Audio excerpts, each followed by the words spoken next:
सुखी रहें सब। राधे राधे गुरुजी। हाँ जी, आपको चरणों में कोटि कोटि प्रणाम। खुश रहिए। बोले लड्डू गोपाल को किस टाइम सुला सकते हैं? आप कितने बजे सोते हैं? हम तो 10 बजे सोते हैं गुरुजी। बस 9 बजे उन्हें सुला दो, 8 तो बजे जैसा सुला सकते तो नहा धोआ के सुलाए। मतलब कि जैसे मतलब जोनते हैं वो दिन नहीं सुला सकते, कान्हा जी को छू सकते हैं। सुनो, सुबह नहाते हो ना? हाँ ऐसा है कि यदि आप दिन में, हाँ गुरुजी। हम कथा में बताते हैं ना कि लघु शंका जाओ तो 4 कुल्ला कर लो, 5 करते हैं गुरुजी। फिर आप शुद्ध हैं। शौच करने जाओ तो स्नान, यदि आपने दिन भर में शौच करके स्नान किया है तो फिर स्नान कर चुके हैं, फिर हाथ पांव धुल के भगवान को सुला दीजिए। यदि आपने शौच किया और स्नान नहीं किया तो फिर स्नान जरूर करना चाहिए। तो शौच करने के बाद स्नान करना चाहिए। और आप यदि ये नियम फॉलो करते हैं तो शाम को केवल हाथ पांव धुल के ही भगवान को सुला दिया। गुरु दीक्षा लिया है, गुरु सब नियम पालन करते हैं। फिर आपको शाम को हाथ पांव धुल के ही भगवान को सुला देना चाहिए। गुरु जी आपको जैसा कोई कथा वाचक नहीं है, आपको जैसे इतना आवाज अच्छा है ना कि मत पूछिए। आपको जैसा किसी का आवाज नहीं है, आपको जैसा किसी का आवाज नहीं है। बोलता है सबको, मगर मतलब कि बोलते हैं मतलब कि जैसे बोली में जैसे लड़खड़ाहट भी रहता है, आपका आवाज क्लियर रहता है। ये आप सबका आशीर्वाद और प्यार है। गुरु सभी गुरु माँ से मिलना है गुरु जी। सभी की आवाज अच्छी है, सभी अच्छा कर रहे हैं गुरु जी। अंदर गुरु माँ से मिलना है, मिल लीजिएगा। राधे राधे गुरु जी। हम लोग दिल्ली से आए हैं। एक्चुअली मुझे बस ये बोलना है, मैं बहुत थैंकफुल हूँ आज सच में। मतलब हम एक्सपेक्टेड नहीं था आपसे मिलना। हम लोग ट्रिप पे आए थे दिल्ली से जयपुर एंड उदयपुर के लिए। देन हम लोग का जयपुर में ऑल ऑफ एन सडन हमारा ट्रिप चेंज हो गया एंड देन हमने मूव ऑन किया जयपुर से आगरा एंड वृंदावन। एंड जब हमने वृंदावन में अपनी गाड़ी लगाई तो उसके बाद हमने एक्चुअली सीधा आपके यहाँ पर ही लगाई। मतलब इस प्लेस पे आने के लिए, आश्रम में आने के लिए, आपसे मिलने के लिए हमने सोचा नहीं था। सच में भगवान की कृपा है, कृष्ण जी की कृपा है, पता नहीं कैसे, पर आज हम आपके सामने हैं। सोचा ही नहीं था कि आपके दर्शन होंगे। आपने माताओं का दर्शन करके और नीचे प्रसाद पाइएगा, सभी को प्रसाद पवाइए जितने लोग हैं, और सब यहाँ जितनी सेवाएं चलती हैं ना, वृद्ध माओं का दर्शन भी करिएगा भी। हाँ जी, थैंक यू सो मच। कोई सवाल हो तो बताइए। हमें कृष्ण जी से बहुत कुछ मिला है लाइफ में।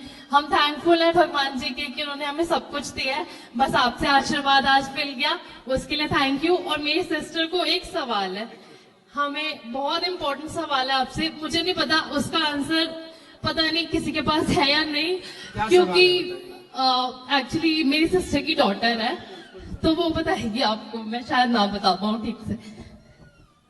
राधे राधे गुरुजी।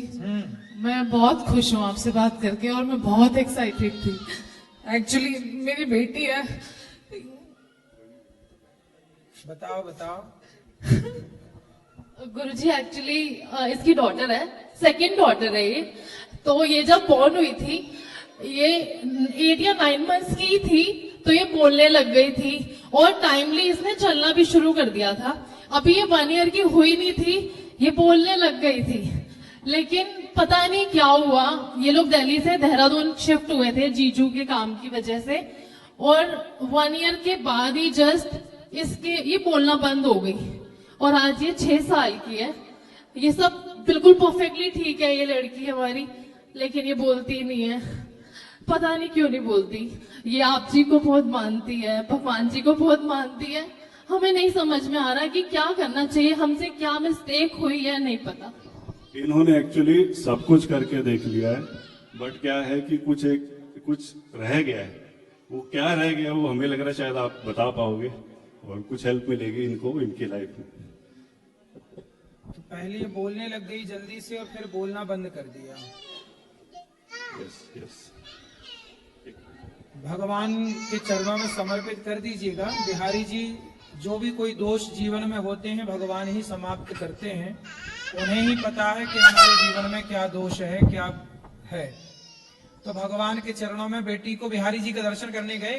हाँ जी, गए थे।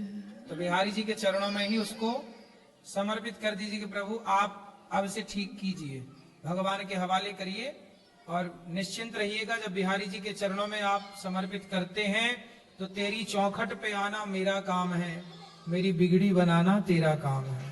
तो भगवान को समर्पण करिए, वही है सर्वे सर्वा, वही करेंगे सब कुछ। थैंक यू गुरुजी, हमारा लग रहा है सफल हो गया ना। हम तो ये कह रहे हैं कि जो आप कर रहे हैं वो करते थे, करते हैं और करते ही रहिएगा। यही हम चाहते हैं आपसे, जब तक आप हो आपके बाद जो भी होगा वो इसी को कंटिन्यू रखे, ताकि हजारों करोड़ों अरबों लोगों को खाना, जगह, रहना, ठंड में सब कुछ मिलता है। Thank you. खुश रहिए। गुरुजी मेरी बड़ी बेटी है ये, एक बार बात करेंगे। राधे राधे गुरुजी, मेरा एक सवाल था कि जब श्री कृष्ण खुद ताकतवर थे इतने, तो उन्होंने भीम से जरासंध को क्यों मरवाया था? क्योंकि भीम ने कृष्ण से युद्ध करने के लिए मना कर दिया था, बोले मैं आपसे युद्ध नहीं करूंगा। और योद्धा तब तक युद्ध नहीं करता जब तक सामने वाला योद्धा युद्ध करने के लिए, आप हमसे लड़ने को तैयार ही नहीं है तो हम कैसे लड़ें भाई? जबरदस्ती नहीं होती ना, युद्ध होता है धर्म युद्ध, तो धर्म युद्ध में जबरदस्ती नहीं होती। आप यदि हमसे तैयार हैं, भगवान श्री कृष्ण बोले तो थे कि हमसे लड़ो, बोल दिया जरासंध ने कि हम आपसे नहीं लड़ेंगे, आप से नहीं लड़ेंगे, भीम से लड़ेंगे।